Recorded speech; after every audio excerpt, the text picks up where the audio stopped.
തിരുവചനം തിരുവചനം. ഈശോമിശിഹായ്ക്ക് സ്തുതിയായിരിക്കട്ടെ. നമുക്കൊരു നിമിഷം കണ്ണുകളടയ്ക്കാം. പിതാവായ ദൈവത്തോട് നമുക്ക് പ്രാർത്ഥിക്കാം. പിതാവായ ദൈവമേ, വചനത്തിൻ്റെ കാറ്റ് ഞങ്ങളുടെ ജീവിതത്തിലേക്ക് അയക്കണമേ. ഞങ്ങളുടെ നിശ്ചലമായിരിക്കുന്ന സകല മേഖലകളെയും നീ ചലിപ്പിക്കണമേ. അമ്മേ പരിശുദ്ധ മാതാവേ, അമ്മ ഈ ശുശ്രൂഷ ഏറ്റെടുത്ത് ഈ ശുശ്രൂഷ വലിയ അനുഗ്രഹമായി തീരാൻ വേണ്ടി അമ്മ പ്രാർത്ഥിക്കണമേ. നന്മ നിറഞ്ഞ മറിയമേ സ്വസ്തി, കർത്താവ് നിന്നോടുകൂടെ സ്ത്രീകളിൽ നീ അനുഗ്രഹിക്കപ്പെട്ടവളാവുന്നു. എൻ്റെ ഉദരത്തിൻ ഫലമായി ഈശോ അനുഗ്രഹിക്കപ്പെട്ടവനാവുന്നു. പരിശുദ്ധ മറിയമേ തമ്പുരാൻ്റെ അമ്മേ, പാപികളായ ഞങ്ങൾക്ക് വേണ്ടി ഇപ്പോഴും ഞങ്ങളുടെ മരണസമയത്തും തമ്പുരാൻ്റെ അപേക്ഷിച്ചുള്ളമേ. അമേ. നിയമാവർത്തന പുസ്തകം 28-ാം അധ്യായം 12-13 വചനങ്ങൾ ഇങ്ങനെ പറയുന്നു.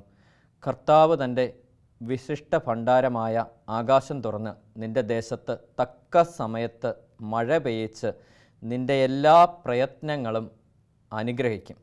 അനേകം ജനതകൾക്ക് നീ കടം കൊടുക്കും. അനേക ജനതകൾക്ക് നീ കടം കൊടുക്കും. നിനക്ക് കടം വാങ്ങേണ്ടി വരികയില്ല. നിനക്ക് കടം വാങ്ങേണ്ടി വരികയില്ല. കർത്താവ് നിന്നെ ജനതകളുടെ നേതാവാക്കും. നീ ആരുടെയും ആജ്ഞാവൃത്തി ആയിരിക്കുകയില്ല. ഇന്ന് ഞാൻ നിനക്ക് നൽകുന്ന നിന്റെ ദൈവമായ കർത്താവിൻ്റെ കൽപ്പനകൾ ശ്രവിച്ച് അവ ശ്രദ്ധാപൂർവം പാലിക്കുമെങ്കിൽ നിനക്ക് അഭിവൃദ്ധി ഉണ്ടാവും. നിനക്ക് ഒരിക്കലും അധോഗതി ഉണ്ടാവുകയില്ല. നിനക്കൊരിക്കലും അധോഗതി ഉണ്ടാവുകയില്ല. ഒരുപക്ഷെ നമ്മൾ ഒത്തിരി കേട്ടിട്ടുണ്ട്. നിയമാവർത്തന പുസ്തകം അനുഗ്രഹത്തിൻ്റെ വചനങ്ങളാണ്. 1 മുതൽ 14 വരെയുള്ള വചനങ്ങൾ. അതിൽ 12-13 ഇപ്പം നമ്മൾ കേട്ടത്. ശരിക്കും ഇത് ഇസ്രായേൽ ജനത്തോട് മോശ പറഞ്ഞതാണ്. മോശ എന്ന പ്രവാചകയിലൂടെ കർത്താവ് അരുൾ ചെയ്ത വചനങ്ങളാണിത്. നിയമാവർത്തന പുസ്തകം 28 മോശയിലൂടെയൊക്കെ അരുൾ ചെയ്ത വചനങ്ങളാണ്, നമുക്കറിയാം. ശരിക്കും ഈ ഇസ്രായേൽ ജനം ഇന്ന് അവരുടെ കാര്യം ഒന്ന് എടുത്തു നോക്കിക്കേ. കാരണം എന്ത് ടോപ്പ് കാറ്റഗറിയിലാണ് ഈ ഒരു കമ്മ്യൂണിറ്റി ജീവിക്കുന്നത് ഒന്ന് ചിന്തിച്ച് നോക്കിയേ. ഫിനാൻഷ്യലി അവരെന്ത് ടോപ്പ് കാറ്റഗറിയാണ്. കാരണം ആദ്യമായിട്ട് ലോകത്ത് ബാങ്കിങ് സിസ്റ്റം കൊണ്ടുവരുന്ന അവരാണ്. വേൾഡ് ബാങ്കിന് കടം കൊടുക്കുന്നവരാണ്. ലോക സമ്പദ്ഘടനയെ മൊത്തം നിയന്ത്രിച്ചുകൊണ്ടിരിക്കുന്നത് അവരുടെ കയ്യിലാണ്. അവരാണ് ഗോൾഡിന് വില നിശ്ചയിക്കുന്നത്, ഡയമണ്ടിന് വില നിശ്ചയിക്കുന്നത്, അല്ലേ? എല്ലാ മേഖലയിലും ഒരു നെറ്റ്വർക്ക്. ഇപ്പം നമ്മളൊക്കെ യൂസ് ചെയ്യുന്ന ഫേസ്ബുക്ക് പ്ലാറ്റ്ഫോം, അല്ലേ, സോഷ്യൽ മീഡിയ പ്ലാറ്റ്ഫോം ഉണ്ട്. ആ ഒരു പ്ലാറ്റ്ഫോം പോലും ഒരു യഹൂദൻ്റെയാണ്, ഒരു ജൂവിൻ്റെ തലയിൽ ഉദിച്ച ആശയമാണത്, അല്ലേ? മാർക്ക് സക്കംബർഗ്, നമുക്കറിയാം, ആൾ യഹൂദനാണ്. ശരിക്കും ഒരു all over the world network എല്ലാം ഇവരുടെ കയ്യിലാണ്. കാരണം ഇവരെ ഏറ്റവും കൂടുതൽ പീഡനത്തിലൂടെ സഹനത്തിലൂടെ കടന്നുപോയ ജനസമൂഹം ഇവരാണ്. കാരണം ഇവരെ എല്ലാവരും എതിർക്കും. എന്തിനാണെന്ന് ചോദിച്ചാൽ അസൂയ കൊണ്ടാണ്. കാരണം എന്താണെന്ന് വെച്ചാൽ ഇവർ എവിടെ ചെന്നാലും വളരും. ഇവർ നാട് കടത്തപ്പെട്ട് ചിതറിക്കപ്പെട്ട് ലോകത്തിൻ്റെ നാനാഭാഗത്തിൽ ചിതറപ്പെട്ട ജനങ്ങളാണ്. നമ്മുടെ ഇന്ത്യയിൽ പോലും ഇവർ വന്നിട്ടുണ്ടായിരുന്നു, കേരളത്തിൽ പോലും വന്നിട്ടുണ്ടായിരുന്നു, അല്ലേ? കൊച്ചിയിൽ, ഞാനൊക്കെ എറണാകുളത്താണ് താമസിക്കുന്നത്, അവിടെ മട്ടാഞ്ചേരി, ആ സ്ഥലം കംപ്ലീറ്റ് ഇവരുടെയാണ്. നമ്മുടെ ബ്രോഡ്വേ മാർക്കറ്റിനകത്ത് പല സ്ട്രീറ്റുകൾ ഇന്ന് ജൂ സ്ട്രീറ്റ് എന്ന് അറിയപ്പെടുന്നത്. അവിടുത്തെ ബിസിനസ് സാമ്രാജ്യങ്ങളൊക്കെ തുടങ്ങിയത് ഇവരാണ്. കാരണം അവർ എവിടെ ചെന്നാലും വളരും. അവർ കുറച്ച് സിസ്റ്റമാറ്റിക്കായിട്ട് കുറച്ച് കാര്യങ്ങൾ ചെയ്യുന്നുണ്ട്. അതുകൊണ്ടാണ് അവർ വളരുന്നത്. വെറുതെ നമ്മളെന്ത് ചെയ്യുമെന്ന് പറഞ്ഞാൽ ഈ വചനം അങ്ങോട്ട് വായിക്കും, എന്നിട്ട് നമ്മളിങ്ങനെ നോക്കുകുത്തി പോലെ ഇരിക്കും. കാരണം നമ്മൾ ഒരു കാര്യവും നമ്മൾ ചെയ്യാറില്ല. ഈ വചനം ഇങ്ങനെ വായിച്ചുകൊണ്ടിരിക്കും, പക്ഷേ ഒരു കാര്യം നമ്മുടെ ജീവിതത്തിൽ ചെയ്യേണ്ടതൊന്നും നമ്മൾ ചെയ്യത്തില്ല. കാരണം ഞാൻ ഈ ഇടയ്ക്ക് നോക്കിയപ്പോൾ ഇവരെന്തുകൊണ്ടാണ് ഈ ഫിനാൻഷ്യലി ഇതുപോലെ ഇവർ ടോപ്പായിട്ട് കയറി വരുന്നത് എന്ന് കുറേ ഇങ്ങനെ റിസർച്ച് ചെയ്തപ്പോൾ എനിക്ക് 1-2 കാര്യങ്ങൾ മനസ്സിലായി. കാര്യം ഞാൻ എൻ്റെ വീട്ടിൽ ഇംപ്ലിമെൻ്റ് ചെയ്ത് തുടങ്ങി ആ കാര്യങ്ങൾ. കാരണം എന്ത് സാമ്പത്തിക ഭദ്രത ഉണ്ടാക്കുന്ന ഒരു രീതിയാണെന്നറിയാമോ? കാരണം അവരിങ്ങനെയാണ് പറയണത്. നമ്മുടെ വീട്ടിലെ കുഞ്ഞുങ്ങൾ 6 വയസ്സാകുമ്പോൾ, ഇപ്പം എൻ്റെ മൂത്ത മോന് 6 വയസ്സായി, നമ്മുടെ കുഞ്ഞുങ്ങൾക്ക് 6 വയസ്സാകുമ്പോൾ നമ്മുടെ വീട്ടിലെ സമ്പദ്ഘടന അവന് പറഞ്ഞ് മനസ്സിലാക്കി കൊടുക്കണം. നമ്മുടെ ഒരു ഫിനാൻഷ്യൽ പ്ലാനിങ് നമുക്കുണ്ടാവണം. നമുക്ക് എപ്പോഴും ഉണ്ടാവണം. നമുക്ക് എത്രയാണ് സാലറി വരുന്നത്, എത്ര സ്പെൻഡ് ചെയ്യുന്നത്, എന്തിനൊക്കെ നമുക്ക് സ്പെൻഡ് ചെയ്യണം, ഈ ഒരു പ്ലാനിങ്, വ്യക്തമായ പ്ലാനിങ് നമുക്കുണ്ടാവണം. എപ്പോഴും പ്ലാൻ ചെയ്യണം നമ്മൾ. ഇല്ലെങ്കിൽ ശരിയാവത്തില്ല. അല്ലേ? നമുക്കൊരു കമ്പനിയിൽ നമ്മളൊക്കെ വർക്ക് ചെയ്യുമ്പോഴേ നമുക്ക് സാലറി ഡാറ്റ അവർ തരുന്നുണ്ട്. ആ തരുന്ന പൈസ നമുക്ക് യൂട്ടിലൈസ് ചെയ്ത് പോകണ്ടേ നമ്മൾ? പണ്ടൊക്കെ ഒരു ഫേമസ് ആയ ഒരു തമിഴ്പ്പടം കണ്ടതൊക്കെ ഓർക്കുന്നുണ്ട്. ഇങ്ങനെ വരവ് 8 ചിലവ് 10 എന്ന് പറഞ്ഞുകൊണ്ട്. വരുന്നത് 8 മാത്രമേ ഉള്ളൂ, പക്ഷെ ചിലവാകുന്ന 10 അവിടെ 2 വീണ്ടും കടവാകുക. അങ്ങനെ നമുക്ക് പോയാൽ പോരാ. നമുക്കൊരു സാമ്പത്തിക ഭദ്രത ഉണ്ടാവണം, നമുക്കുണ്ടാവണം. കാരണം അതിനുള്ള മാർഗ്ഗങ്ങളൊക്കെ ബൈബിളിൽ പറയുന്നുണ്ട്. നമ്മളതൊക്കെ ഒന്ന് അടർത്തിയെടുക്കണം. എടുത്തിട്ട്, കാരണം ഈ ജനസമൂഹത്തോട് മോശ എന്ന പ്രവാചകനോട് ഇങ്ങനെ ഒരു വചനം അരുളി ചെയ്തപ്പോൾ അവർ അന്ന് തൊട്ട് പ്ലാൻ ചെയ്യാൻ തുടങ്ങി, ഇതിന് എന്തൊക്കെ ചെയ്യാൻ പറ്റും. കാരണം അതിനാണ് ദൈവം നമുക്ക് ദൈവിക ജ്ഞാനം നമുക്ക് തന്നിരിക്കുന്നത്. അതനുസരിച്ച് നമ്മൾ കാര്യങ്ങൾ ചെയ്യേണ്ടിയിരിക്കുന്നു. എന്നിട്ട് ഇവരെന്ത് ചെയ്യുന്ന പറഞ്ഞാൽ 6 വയസ്സുള്ള ഒരു കുഞ്ഞിനെ ഈ ഫിനാൻഷ്യൽ പ്ലാനിങ്ങിനകത്ത് ഇൻവോൾവ് ആക്കിപ്പിക്കുക. കാരണം ഒരു 6 വയസ്സുള്ള ഒരു മോൻ, ഒരു 6 വയസ്സുള്ള ഒരു മോള് 6 വയസ്സൊക്കെ ആകുമ്പോൾ ഈ നമ്മൾ എന്തെങ്കിലും കാര്യം ചെയ്യരുത് എന്ന് പറഞ്ഞു കഴിഞ്ഞാൽ എന്തുകൊണ്ടാണത് ചെയ്യരുത് എന്ന് പറയുന്നതെന്ന് മനസ്സിലാക്കാനുള്ള ഒരു പ്രായമാണത്. അല്ലെങ്കിൽ ഇന്നത് ഇത് ചെയ്യണം എന്ന് പറഞ്ഞു കഴിഞ്ഞാൽ എന്തുകൊണ്ട് ഇത് ചെയ്യണം എന്ന് മനസ്സിലാകുന്ന ഒരു പ്രായമാണ് ഈ 6 വയസ്സ്. ആ സമയത്താണല്ലോ നമ്മൾ സ്കൂളിൽ കൊണ്ട് ചേർക്കുന്നത്, 1ാം ക്ലാസ്സിലോട്ട് കയറുന്നത്. ഈ പ്ലേ ക്ലാസ് KG സെഷനൊക്കെ കഴിഞ്ഞിട്ട് 1ാം ക്ലാസ്സിലോട്ട് കയറുവാണല്ലോ ആ സമയത്ത് 6 വയസ്സാകുമ്പോൾ. ഞാൻ നഴ്സറിയിലൊന്നും പോയിട്ടില്ല, ഡയറക്റ്റ് 1ാം ക്ലാസ്സിലാണ് ഞാൻ പോയേക്കണത്. എന്നെ 6 വയസ്സായപ്പോഴാണ് ചേർത്തത്. 6 വയസ്സാകുമ്പോഴാണ് നമ്മൾ ചേർക്കുന്നത്. ആ സമയം തന്നെ ഈ കുഞ്ഞിനെ ഒരു ഫിനാൻഷ്യൽ ഒരു ഘടന, ഒരു സമ്പദ് ഘടനയെക്കുറിച്ച് നന്നായിട്ട് ഇതിനെ ട്രെയിൻ ചെയ്യിപ്പിക്കാൻ തുടങ്ങുകയാണ്. എന്നിട്ട് ഈ 6 വയസ്സുള്ള ഒരു കുഞ്ഞിൻ്റെ കയ്യിൽ ഒരു 100 രൂപ പോക്കറ്റ് മണി കൊടുത്തു കഴിഞ്ഞാൽ ഒരു 4 ജാർ ഫിനാൻഷ്യൽ സിസ്റ്റമാണ് അവർ ഫോളോ ചെയ്യുന്നത്. 4 ജാർ ഫിനാൻഷ്യൽ സിസ്റ്റം. അതിൽ ആദ്യത്തെ ജാർ എന്ന് പറയുന്നത് ടൈത്ത് ജാറാണ്, ദശാംശം കൊടുക്കുന്ന ജാറാണ്. The first priority is goes to the god. നിയമങ്ങൾ അതുപോലെ അനുസരിക്കുന്ന ഒരു കമ്മ്യൂണിറ്റിയാണ് ഈ ജ്യൂസ് എന്ന് പറയുന്നത്, യഹൂദരെന്ന് പറയുന്നത്. ദൈവത്തിൻ്റെ നിയമങ്ങൾ കട്ടൾപ്പടികളിലും നെറ്റിയിലും ദേഹത്തൊക്കെ എഴുതി വയ്ക്കുന്നു, അതനുസരിച്ച് ജീവിക്കുന്നു, അതനുസരിച്ച് പ്രവർത്തിക്കുന്നു. കാരണം നിയമം ഒരു വിട്ടുവീഴ്ചയില്ല ആ കാര്യത്തിൽ. ദശാംശം കൊടുക്കണം, അവരുടെ റൂളാണത്. അത് അവർ കൊടുക്കുന്നത് 10 തൊട്ട് 14% വരെ കൊടുക്കുമെന്നാണ് പറയണേ. 10 തൊട്ട് 14% വരെ കൊടുക്കും. അപ്പോൾ ചെറുപ്പത്തിൽ ഒരു കുഞ്ഞിൻ്റെ കയ്യിൽ ഒരു 100 രൂപ നമ്മൾ പോക്കറ്റ് മണിയായിട്ട് കൊടുത്തു കഴിഞ്ഞാൽ അവൻ അതിനകത്തുനിന്ന് 14%, അതായത് 14 രൂപ വരെ ആദ്യത്തെ ജാറിനകത്തിടും, ദശാംശ ജാറിനകത്തിടും. എന്നിട്ട് അത് അവനെ കഴിഞ്ഞും പാവപ്പെട്ടവർക്ക് അവൻ കൊടുത്ത് ശീലിക്കും അതിനകത്ത് വീഴുന്നത്. ബാക്കി ഇവൻ്റെ കയ്യിൽ 85.5 രൂപ വരെയാണ്. 85.5 രൂപ. രണ്ടാമതൊരു ജാറുണ്ട്, രണ്ടാമത്തെ ജാറ്. ആ ജാറിൻ്റെ പേര് ഇൻവെസ്റ്റ്മെൻ്റ് എന്നാണ്. അല്ലേ, നമ്മളൊക്കെ എന്തിനാണ് ഇൻവെസ്റ്റ് ചെയ്യുന്നത്? റിട്ടേൺ കിട്ടാൻ വേണ്ടിയല്ലേ? റിട്ടേൺ കിട്ടാൻ വേണ്ടിയാണ് നമ്മൾ ഇൻവെസ്റ്റ് ചെയ്യുന്നത്, ശരിയല്ലേ? അങ്ങനത്തെ ഒരു ഇൻവെസ്റ്റ്മെൻറ്റ് സിസ്റ്റം ഈ ചെറുപ്പത്തിൽ 6 വയസ്സായ ഒരു കുഞ്ഞ് ഒരു കുടുംബത്തിൽ നിന്ന് പഠിച്ചു വരിക. രണ്ടാമത്തെ ജാറ് ഇൻവെസ്റ്റ്മെൻ്റ് ആണ്. കാരണം ഇവനൊരു ഇൻവെസ്റ്റ്മെൻറ്റ് ഉണ്ടാവണം. ചെറുപ്പത്തിൽ ഇവൻ പോക്കറ്റ് മണിയിൽ നിന്ന് ഇവൻ ഇൻവെസ്റ്റ് ചെയ്യാൻ തുടങ്ങുവാണ്. എന്നിട്ട് അവൻ ചെറുപ്പത്തിൽ ഫിക്സ് ചെയ്യുവാണ് ഒരു 30% എൻ്റെ എനിക്ക് വരുന്ന ഇൻകത്തിൻ്റെ 30% ഞാൻ ഇൻവെസ്റ്റ്മെൻറ്റിന് വേണ്ടി മാറ്റിവെക്കും എന്ന് വെച്ചാൽ ഈ ബാക്കി 85.5 രൂപയിൽ 30 രൂപ എടുത്ത് അവൻ ഇൻവെസ്റ്റ്മെൻറ്റിൻ്റെ ബോക്സിനകത്തിട്ടു. ഇനി അവൻ്റെ കയ്യിൽ 55 രൂപയേ ഉള്ളൂ. ഓക്കെ, ഇനി അങ്ങനെ ഈ ഇൻവെസ്റ്റ്മെൻറ്റിനകത്ത് ഇടുന്ന ഒരു വ്യക്തി, ഇവന് ഒരു 22-23 വയസ്സാകുമ്പോൾ ഇവൻ ജോലിയിലേക്ക് പ്രവേശിക്കും. ജോലിയിലേക്ക് പ്രവേശിക്കുമ്പോൾ ഇവൻ്റെ ഒരു സ്കിൽ എന്താണ്, അല്ല ഇവളുടെ ഒരു സ്കിൽ എന്താണ്, ഈ സ്കൂൾ ലെവലിൽ തന്നെ ആ സ്കില്ല് ഡെവലപ്പ് ചെയ്യാനുള്ള ട്രെയിനിങ് ഇവർ പാരലി തുടങ്ങിയിട്ട് ആ സ്കില്ലിലേക്ക് അവരെ മോൾഡ് ചെയ്തെടുക്കുകയാണ്. എടുത്തിട്ട് അവർക്ക് എന്തിനാണോ സ്കില്ല് ആ ഗ്രാജുവേഷൻ കഴിയുമ്പം അതിൻ്റെ അങ്ങേ അറ്റം അവർക്ക് പെർഫോം ചെയ്യാവുന്ന ഒരു സ്കില്ലിലേക്ക് പതുക്കെ അവനെ മാറ്റിയെടുക്കുക. ഞാൻ ഈ കഴിഞ്ഞിടയ്ക്ക് നമ്മുടെ കൊല്ലത്തിനടുത്തൊരു ഇടവകയിൽ ഞാൻ ഇതുപോലെ ഒരു ആദ്യ ബുധനാഴ്ച ഒരു ശുശ്രൂഷയ്ക്ക് ചെന്നു. അവിടെ ചെന്ന് കഴിഞ്ഞപ്പോൾ എന്നെ വണ്ടർ അടുപ്പിച്ചൊരു കാര്യമുണ്ട്. കാരണം ഇതൊരു ഐലൻഡ് പോലെ കിടക്കുന്ന ഒരു ഏരിയ ആണ്. അവിടെ കൂടുതലും കാത്തലിക്സ് ആണ്, കൂടുതൽ ലാറ്റിൻ കാത്തലിക്സ് ആണ്. അപ്പോൾ അവിടെ ഒരു പള്ളിയിലാണ് ഞാൻ സെഷൻ എടുക്കാൻ പോയത്. അപ്പോൾ അവിടെ ചെന്ന് കഴിഞ്ഞപ്പോൾ സംഭവം എന്താണെന്ന് വെച്ച് കഴിഞ്ഞാൽ ആ ഐലൻഡിലുള്ള ഈ ക്രിസ്തീയ കുടുംബത്തിൽ 95% കുടുംബങ്ങളിലെയും ആൾക്കാർ ഗവൺമെൻറ് എംപ്ലോയേഴ്സാണ്. അവരുടെ മക്കൾ ഗവൺമെൻറ് എംപ്ലോയേഴ്സാണ്, ഒരു ഗവൺമെൻറ് ജീവനക്കാരാണ്. അപ്പോൾ അവിടെ ഒരു മനുഷ്യനുണ്ട്, പണ്ട് കാലത്ത് ഇതുപോലെ ഒരു PSC കോച്ചിങ് സെൻറ്റർ സ്റ്റാർട്ട് ചെയ്തു 25 വർഷങ്ങൾക്കെങ്ങാണ്ട് മുമ്പ്.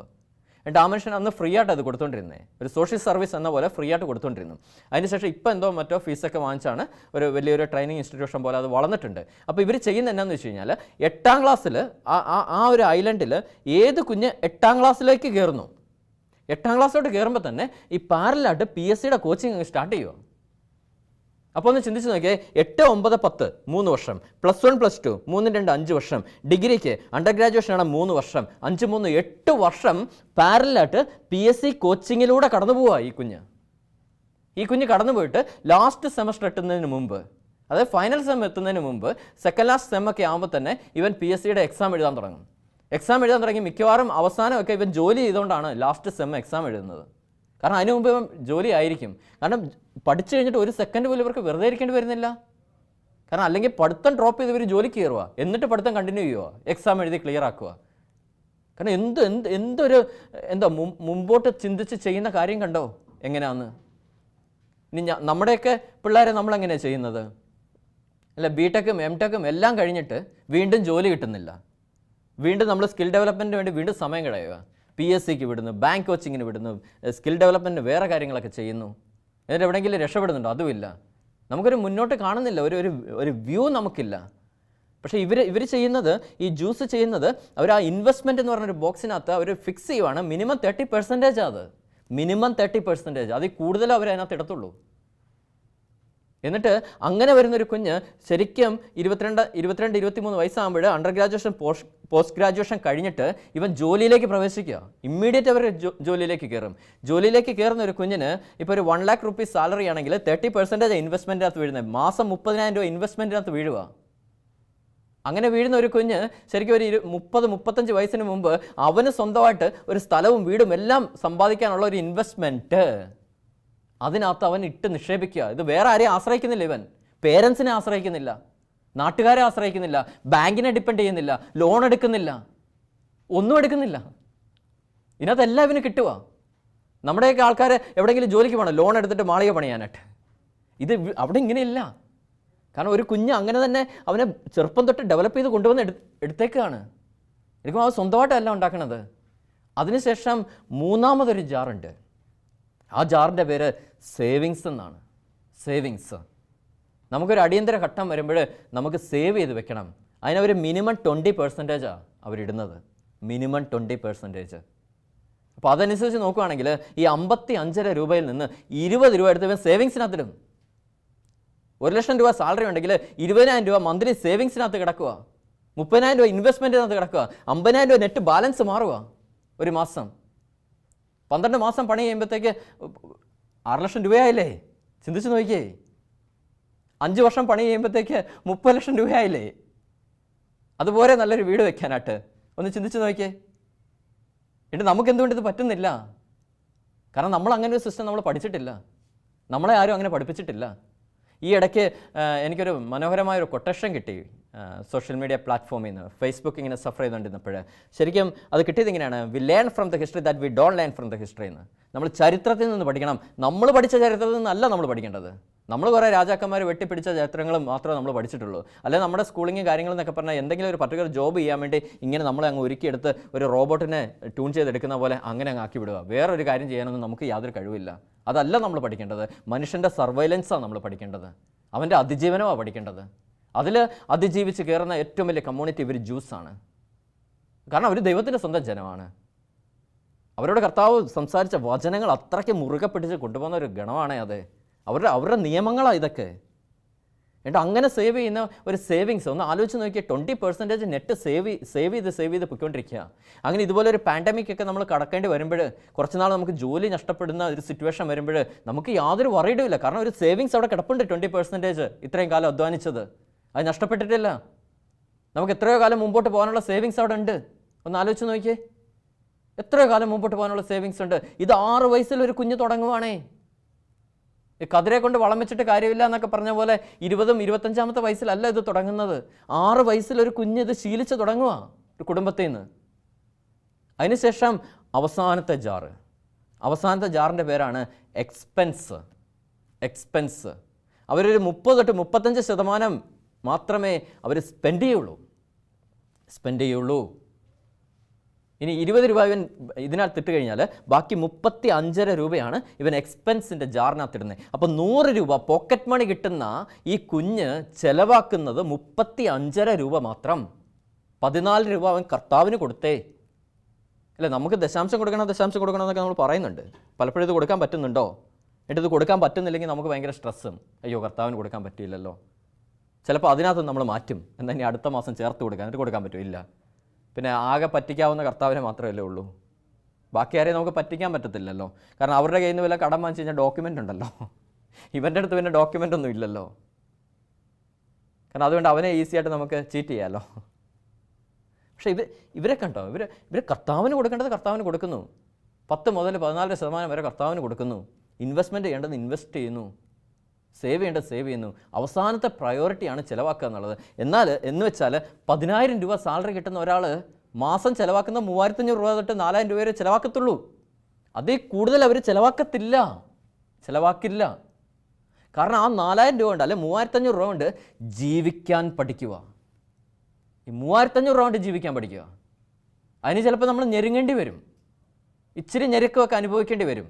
ആ ഞെരുക്കത്തിലാണ് അവർ ജീവിക്കുന്നത്. അതുകൊണ്ട് എത്ര ക്യാഷുള്ളവരാണെങ്കിലും എത്ര കോടീശ്വരന്മാരാണെങ്കിലും അവർ ജീവിക്കുന്നത് പാവപ്പെട്ടവരെ പോലെയാണ്. ഒരു കള്ളന്മാർക്ക് പോലും ഒരു അവസരം കൊടുക്കുന്നില്ല അവർ. കാരണം എന്താണെന്ന് വെച്ച് കഴിഞ്ഞാൽ ഇങ്ങനെ നമ്മളെ സംബന്ധിച്ചിടത്തോളം നമുക്ക് ഈ അല്ലേ 4 രീതിക്ക് നമുക്ക് പർച്ചേസ് ചെയ്യാം. ആവശ്യ കാര്യങ്ങൾ, അനാവശ്യ കാര്യങ്ങൾ, അത്യാവശ്യ കാര്യങ്ങൾ, ആഡംബര കാര്യങ്ങൾ. നമ്മൾ ഈ ആഡംബര കാര്യങ്ങൾ വാങ്ങിച്ച് ശീലിച്ച് നമ്മൾ ഇതെല്ലാം കാണിക്കണം മറ്റുള്ളവരെ, അല്ലെങ്കിൽ നമുക്കൊരു മനസുഖം കിട്ടത്തില്ലല്ലോ. ഞാൻ ഉൾപ്പെടെയാണ് പറയുന്നത്. എനിക്ക് അങ്ങനത്തെയൊക്കെ ശീലം ഉണ്ടായിരുന്നു പണ്ട്. ഇപ്പോൾ കുറച്ച് നാളുകളായിട്ട് ശീലങ്ങളൊക്കെ മാറ്റിയെടുക്കുക. കാരണം അങ്ങനത്തെ ശീലമൊന്നും കൊണ്ടുപോയി കഴിഞ്ഞാൽ ഇനിയുള്ള കാലത്ത് നമുക്ക് ജീവിക്കാൻ പറ്റത്തില്ല. കാരണം അത്രമാത്രം ഒരു റെസിഷനിലൂടെയൊക്കെയാണ് നമ്മൾ കടന്നു പോയിക്കൊണ്ടിരിക്കുന്നത്. അപ്പോൾ ഇങ്ങനെ ആഡംബരം കാണിച്ച് മറ്റുള്ളവരെ കാണിച്ച് അപ്പോൾ അപ്പുറത്തിരിക്കുന്നവന് കണ്ണിന് ചെറിയ കരടുണ്ടാവും. ഇവിടെ കയറിയ എന്തോ കിട്ടുമെന്ന് അവനൊരു ചിന്ത വരും. പക്ഷേ ഇവിടെ അതിന് പോലും ഓപ്ഷൻ കൊടുക്കുന്നില്ലെന്നേ. കാരണം ഈ 35% മാത്രം വെച്ചിട്ട് ഇവൻ ജീവിക്കാൻ പഠിക്കുക. അവനെ തന്നെ ഞെരുക്കി അവൻ അതുമായിട്ട് അഡ്ജസ്റ്റ് ചെയ്ത് അവൻ ജീവിക്കാൻ പഠിക്കുക. അങ്ങനെ ജീവിക്കുന്ന ഒരാൾ എന്തുമാത്രം സേഫാണെന്നൊന്ന് ആലോചിച്ച് നോക്കിയേ. എന്തുമാത്രം സെക്യൂറാണ്. ഒരു സാമ്പത്തിക ഭദ്രത എന്നൊക്കെ പറയുന്നത് അതാണ്. അവൻ ഒന്നും വറീഡ് ആവേണ്ട ആവശ്യമില്ല. ആ ഒരു പാർട്ടിലോട്ട് പിന്നെ തിരിഞ്ഞു നോക്കേണ്ട ആവശ്യമില്ല. ബാക്കി ഫ്രീയാണ്, നമുക്ക് ടൈം കിടക്കുക. പിന്നെയും ആ ഒരു കാര്യം സേഫ് ആണെങ്കിലേ ഒന്ന് ചിന്തിച്ച് നോക്കിയേ. നമ്മുടെ കയ്യിൽ എപ്പോഴും ഒരു 25,000 രൂപ സ്റ്റഡി ആയിട്ട് എടുക്കാൻ കയ്യിലുണ്ടെങ്കിൽ എന്തുമാത്രം ഒരു സെൽഫ് കോൺഫിഡൻസാണ് നമുക്ക് നിറയുന്നത്. കാരണം ഇത് ഞങ്ങൾ മനസ്സിലാക്കിയിട്ടൊരു 2-3 മാസമായിട്ടുള്ളൂ. ഇതാണ് ഇവരുടെ ഒരു സിസ്റ്റം, ഇവർ ഫോളോ ചെയ്യുന്ന സിസ്റ്റം എന്ന് മനസ്സിലായിട്ട്. എൻ്റെ വൈഫ് എന്നോട് പറഞ്ഞു നമുക്ക് സ്ട്രിക്റ്റായിട്ട് ഇത് ഇംപ്ലിമെൻറ്റ് ചെയ്യണമെന്ന് പറഞ്ഞു. വീട്ടിൽ നമുക്ക് സ്ട്രിക്റ്റായിട്ട് ഇംപ്ലിമെൻറ്റ് ചെയ്യണം ഈ സാധനം. കാരണം നമുക്ക് ബാലൻസ് വേണം, നമ്മുടെ കുഞ്ഞുങ്ങളെ ഇത് പഠിപ്പിക്കണം. എൻ്റെ മൂത്തവൻ ജോക്കുട്ടനെ ഞങ്ങൾ ഇരുത്തി ഫിനാൻഷ്യൽ പ്ലാൻ ചെയ്യുമ്പോൾ അവനെയും കൂടി ഇൻവോൾവ് ചെയ്യിപ്പിക്കുന്നുണ്ട്. ഇന്നത് ചെയ്യണം എന്തെങ്കിലും സാധനമൊക്കെ വേണമെന്ന് പറയുമ്പോഴത്തേക്ക് ഇപ്പം പൈസ ഇല്ല, നമുക്ക് അടുത്ത പ്രാവശ്യം വാങ്ങിക്കാം, ഇങ്ങനെയാണ് എന്നൊക്കെ അവന് മനസ്സിലാവുന്നുണ്ട് കാര്യങ്ങളൊക്കെ. കാരണം അങ്ങനെ വേണം. നമ്മൾ കുഞ്ഞുങ്ങളെ ചെറുപ്പം തൊട്ട് പഠിപ്പിച്ചെടുക്കണം. എന്തിനാ ഈ ആഡംബരവും അനാവശ്യമൊക്കെ നമ്മൾ കാണിക്കുന്നത്? അത്യാവശ്യത്തിലോട്ട് മാത്രം മാറുക. നമുക്ക് മിച്ചം പിടിക്കാൻ പറ്റുമെന്നേ. 10,000 രൂപ കിട്ടിയോ നിനക്ക് മിച്ചം പിടിക്കാൻ പറ്റും കുഞ്ഞെ, നിനക്ക് മിച്ചം പിടിക്കാൻ പറ്റും. ഞാനൊക്കെ ആലോചിക്കുന്നുണ്ട് ഈ ഡെയിലി വേജസിനൊക്കെ ജോലി ചെയ്യുന്നവരെ ഇങ്ങനെ എടുത്ത് നോക്കാറുണ്ട്. ഇങ്ങനെ വാർക്കപ്പണിക്ക് പോകുന്നവർ, മീൻ പിടിക്കാൻ പോകുന്നവർ, ഞങ്ങളൊക്കെ അങ്ങനെയുള്ള ഏരിയയിലാണ് ജീവിക്കുന്നത്. കാരണം ഡെയിലി അവർക്കൊരു 1,500 രൂപ 2,000 രൂപ സാലറി ഉണ്ട്. ഇവരെല്ലാം പിടിച്ചു വരുമ്പോഴത്തേക്ക്, മീനൊക്കെ പിടിച്ച് വിറ്റൊക്കെ വരുമ്പോഴത്തേക്ക്. പക്ഷേ എന്താ സംഭവം എന്ന് വെച്ച് കഴിഞ്ഞാൽ അപ്പോൾ അങ്ങനെ കാൽക്കുലേറ്റ് ചെയ്യുമ്പോൾ നമുക്ക് കിട്ടുന്നതിനേക്കാളും കൂടുതൽ സാലറി അവർക്കുണ്ട്. പക്ഷേ ഇതൊന്നും അവരുടെ കയ്യിലില്ല. ഒന്നുമില്ലാത്തവരെ പോലെ ഇപ്പോഴും കുടിലിൽ അങ്ങനെ തന്നെ കഴിഞ്ഞുകൊണ്ടിരിക്കുക. കാരണം ഒരു പ്ലാനിങ്ങോ കാര്യങ്ങളോ ഒന്നുമില്ല. എല്ലാം കൊണ്ട് എന്തെങ്കിലുമൊക്കെ രീതിയിൽ, മോശപ്പെട്ട രീതിയിൽ, അല്ലെങ്കിൽ എന്തെങ്കിലുമൊക്കെ മദ്യപിച്ചോ ഇതൊക്കെ ആയിട്ട് അങ്ങ് തീർക്കുക. അങ്ങനെ ഒരു ക്വാളിറ്റി ഇല്ലാതായി പോവുക. അങ്ങനെ വേറെ ആരോഗ്യ പ്രശ്നങ്ങൾ. കാരണം നമ്മൾ ഇതുകൊണ്ട് അനാവശ്യമായ കാര്യങ്ങളൊക്കെ, ഈ ശരീരത്തിന് ആവശ്യമുള്ളത് മാത്രമേ ശരീരത്തിന് കൊടുക്കാവുള്ളൂ. ശരീരത്തിന് എന്താണോ ആവശ്യമുള്ളത്, അത് ആഹാരമായിട്ടാണെങ്കിലും എന്തായിട്ടാണെങ്കിലും, സൗകര്യങ്ങളായിട്ടാണെങ്കിലും അല്ലെ സുഖങ്ങളായിട്ടാണെങ്കിലും, ഇതിനെന്താണോ ആവശ്യമുള്ളത് അത് മാത്രമേ ഇതിന് കൊടുക്കാവുള്ളൂ. അല്ലെങ്കിൽ ശരീരം പ്രതികരിക്കാൻ തുടങ്ങും. ആ പ്രതികരിക്കുന്നത് രോഗമായിട്ടായിരിക്കും. ഇന്നത്തെ കാലത്തൊക്കെ എന്തുമാത്രം അസുഖങ്ങളാണ് വരുന്നത് ഒന്ന് ചിന്തിച്ച് നോക്കിയേ. കാരണം ഈ ഒരു 2 ഡെക്കേഡ് ഒന്ന് ചിന്തിച്ച് നോക്കിയേ. എന്തുമാത്രം അസുഖങ്ങളുടെ പേരാണ് നമ്മൾ കേൾക്കുന്നത്. കേട്ടുകേൾവില്ലാത്ത അസുഖങ്ങളൊക്കെ ഓരോ ദിവസം ഉണ്ടായിക്കൊണ്ടിരിക്കുക. കാരണം ഇതെല്ലാം ഇങ്ങനെ ഹോസ്പിറ്റലിൽ കൊണ്ട് കളഞ്ഞുകൊണ്ടിരിക്കുകയല്ലേ. കളയാനുള്ളതാണോ? ചിന്തിച്ച് തുടങ്ങാം നമുക്ക്. കാരണം നമ്മളെ ടൈറ്റ് ആകുമ്പോൾ നമ്മൾ ആവശ്യമുള്ളത് അത്യാവശ്യമുള്ളത് മാത്രമേ നമ്മൾ വാങ്ങിക്കത്തുള്ളൂ. ഞാനൊക്കെ കുറേ കാലമായിട്ട് ചിന്തിക്കുന്നുണ്ട് ഈ വേസ്റ്റ് സീറോ ആക്കണം. സീറോ വേസ്റ്റ് എന്നൊരു കൺസെപ്റ്റിലോട്ട് നമ്മൾ വരണം. കാരണം ഞാനൊക്കെ ഇപ്പോൾ ചിന്തിക്കുന്നുണ്ട്, ഒരാളോട് നമ്മൾ ഫോണിൽ കൂടി സംസാരിച്ചാൽ ഒരു 1/4 മണിക്കൂർ സംസാരിക്കുമ്പോൾ എനിക്ക് പ്രയോജനമുള്ളതോ അല്ലെ ആ വ്യക്തിക്ക് പ്രയോജനമുള്ളതോ അങ്ങോട്ടും ഇങ്ങോട്ടും കിട്ടണം. അല്ലെങ്കിൽ പിന്നെ അതും വേസ്റ്റ് അല്ലേ. നമ്മളൊക്കെ ഇപ്പം പുതിയൊരു സോഷ്യൽ മീഡിയ പ്ലാറ്റ്ഫോമൊക്കെ വന്നിട്ട് ഒരുപാട് ചർച്ചകളിലൊക്കെ കയറിയിരിക്കുന്നുണ്ട്. എന്തിനാണ് ഈ ചർച്ചയ്ക്കകത്തൊക്കെ കയറിയിരിക്കുന്നത്? എന്തേലും പ്രയോജനമുണ്ടോ? ഒരു പ്രയോജനമില്ല. കുറേ എന്താ പറയണേ, ഈ പട്ടിയിട്ട് എല്ല് കടിക്കണ പോലെ കുറേ ഇങ്ങനെ ആവശ്യമുള്ളതിനകത്ത് കയറും നമ്മൾ. ആവശ്യമുള്ള അതിനകത്ത് ഒത്തിരി നല്ല നല്ല കാര്യങ്ങളുണ്ട്, നല്ല നല്ല കാര്യങ്ങളുണ്ട്. ഒരു ഇംഗ്ലീഷ് ലേണിംഗ് ക്ലബ്ബ് എന്നൊക്കെ പറഞ്ഞ കൺസെപ്റ്റൊക്കെ അതിനകത്ത് ഇഷ്ടം പോലെ ഉണ്ട്. അതുകൊണ്ട് IELTS ഒക്കെ പഠിക്കുന്ന പിള്ളേർ, നമ്മുടെ കുഞ്ഞുങ്ങൾ, ജോലിയൊക്കെ അന്വേഷിച്ച് വരുന്ന കുഞ്ഞുങ്ങളൊക്കെ അതിനകത്തൊന്ന് കയറിയിട്ട് ചുമ്മാ ഒന്ന് സംസാരിക്കുക. കാരണം പെട്ടെന്ന് നമുക്ക് ഈ കമ്മ്യൂണിക്കേഷൻ സ്കില്ലൊക്കെ പെട്ടെന്ന് ഇമ്പ്രൂവ് ചെയ്തെടുക്കാമല്ലോ. അങ്ങനെ നല്ലത് മാത്രം ഓപ്റ്റ് ചെയ്യും, നിങ്ങൾക്ക് അത്യാവശ്യമുള്ളത് മാത്രം ഓപ്റ്റ് ചെയ്യും. എന്തിനാ ഈ ആവശ്യമില്ലാത്തതിൻ്റെയൊക്കെ പിന്നാലെ പോണത്? അതൊന്നും കർത്താവ് ആഗ്രഹിക്കുന്നില്ല. നമുക്കങ്ങനെ പോയിക്കൂടാ. ആവശ്യമില്ലാത്ത ഒന്നും നമ്മുടെ കയ്യിൽ നിന്ന് വരരുത്. ആവശ്യമില്ലാത്ത ഒരൊറ്റ സാധനം നമ്മുടെ വീട്ടിലുണ്ടാവരുത്. അത്യാവശ്യമുള്ളത് മാത്രം വാങ്ങിക്കുക. അങ്ങനെ വരുമ്പോഴത്തേക്ക് ഈ സീറോ വേസ്റ്റ് അങ്ങനെ ഒരു കൺസെപ്റ്റിലോട്ട് നമുക്ക് കൊണ്ടുവരാൻ പറ്റും. കാരണം നമ്മൾ സമ്പാദിക്കുന്ന 5 പൈസ മിച്ചം, 5 പൈസ നഷ്ടപ്പെടരുത്. അങ്ങനെ വരുമ്പോഴേ ഈ ഒരു വചനം നമ്മുടെ ജീവിതത്തിൽ പ്രാവർത്തികമാകത്തുള്ളൂ. അനേക ജനതകൾക്ക് നീ കടം കൊടുക്കും, നിനക്ക് കടം വാങ്ങേണ്ടി വരികയില്ല. അനേക ജനതകൾക്ക് നീ കടം കൊടുക്കും, നിനക്ക് കടം വാങ്ങേണ്ടി വരികയില്ല. കാരണം അതുണ്ടാവണം. എൻ്റെ ജീവിതത്തിൽ ഇതുപോലെ ആയിരുന്നു. കാരണം എന്തെങ്കിലും ഒരു ടൈറ്റ് വരുമ്പോൾ നമ്മൾ വൈഫിൻ്റെ കഴുത്തേലയോ കയ്യേലയോ ഊരിക്കൊണ്ട് പണയം വെക്കണം. ഈ പണയം വെച്ച് കഴിഞ്ഞാൽ നമുക്ക് എടുക്കാൻ പറ്റുമോ? പറ്റത്തില്ല. എന്നിട്ട് ഇത് പണയം എടുക്കാൻ വേണ്ടി വേറെ റോൾ ചെയ്യണം, പിന്നെ അവിടെ കടം, അങ്ങനെ മുമ്പോട്ട് പോവുക. ഇത് വീണ്ടും കടം വാങ്ങിച്ചുകൊണ്ടിരിക്കുക. ഈ കടത്തിൽ നിന്ന് കടത്തിലേക്ക് ഇങ്ങനെ അങ്ങ് കയറിക്കൊണ്ടിരിക്കുക. എത്രയോ ആൾക്കാരെ ഒത്തിരി വിഷമം പറയുന്ന ബിസിനസ്സൊക്കെ തുടങ്ങി, ഇത്ര കോടി രൂപ കടമാണ്, ഇത്ര ലക്ഷം രൂപ കടം. ഇനി പലിശ കൊടുക്കുന്നതിന് ലക്ഷക്കണക്കിന് രൂപയാണ്. ചിലതൊക്കെ കേൾക്കുമ്പോൾ നമുക്ക് ഒത്തിരി സങ്കടം വരുന്നുണ്ട്.